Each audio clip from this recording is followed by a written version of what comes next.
A world in which people don't want to accept what God has made them. A world in which they want to say, I will choose what I want to be.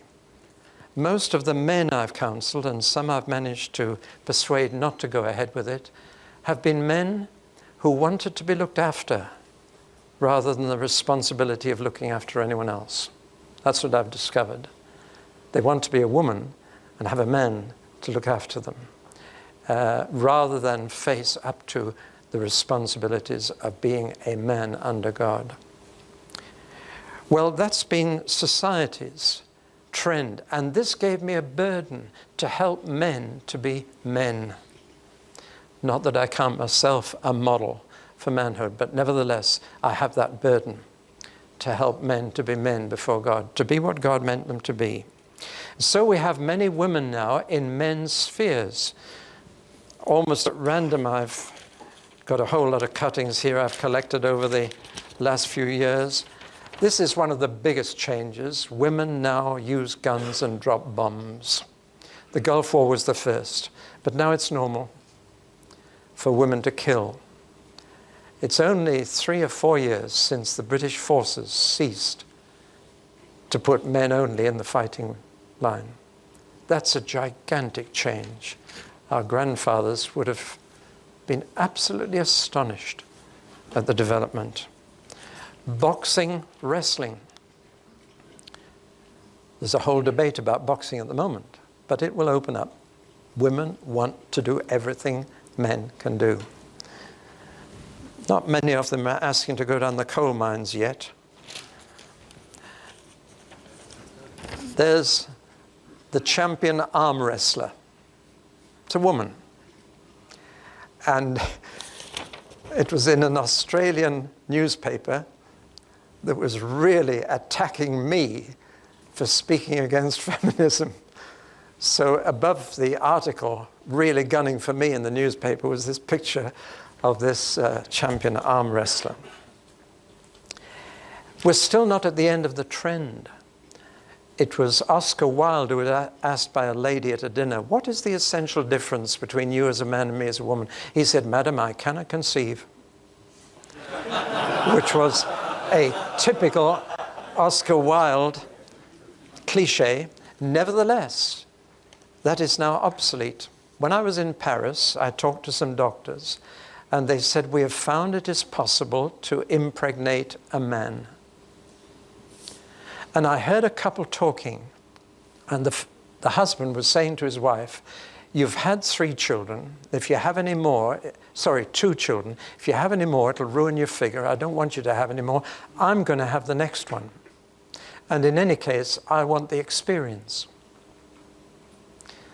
Now, I thought, you know, are we talking about fantasy? No. You probably know that a female egg leaving the ovary, going down the fallopian tube, can miss the womb and can attach itself to the abdomen. It's pregnancy outside the womb. There's a technical term for it we won't go into. 1 or 2 of you may have been such cases. Of course, there's no way out for the baby at the end of 9 months because it's attached to the abdomen. It has to be delivered by cesarean operation. And so these French doctors said, what if we put a fertilized egg in a male abdomen? Would it attach itself and develop a placenta against the man's abdomen wall? And it did. It went for about 2 months, and then the body rejected it. And they're now working for the kind of drugs that stop bodies rejecting kidneys and hearts from other people, so that they can take a man to full pregnancy, and men can choose to be mothers. The result of all this is going to be, by the way, that was a spoof advertisement a few years ago. You know, if you had to carry the baby, you men, that's going to come true. Well, the possibility now is that families will be completely indifferent to gender. I mean by that, you could be living with your wife and children in a house here, and in the house next door, both parents and all children are female. And in a house next door on the other side, both parents and all children are male. And again, we're not talking about science fiction. Here's the photograph of the first all-female family in Britain, with insemination of fertilized babies, with the ability to find out early in pregnancy the gender of the fetus. You can choose now. And many parents, I fear, are choosing abortion because the fetus is not the sex they wanted. That is happening. And so here you have the first all-female family. What is happening to God's intention to create male and female? And finally, let me add that the confusion has now got right inside the church. And that's my biggest burden. It's one thing for society to rebelling against God's ordering of our lives, but for the church to join in. I believe the church, and that means Christian men to me, Christian men ought to be leading society uphill rather than following society downhill. But it seems to me that the church follows the world only 15 years later. So we get a reputation for being old-fashioned and behind the times because we are reluctant to go down the road. The world accepted homosexuality 20 years ago. The church is now just beginning to accept it. That's the kind of lag that there is. And Christians just slowly follow the world downhill.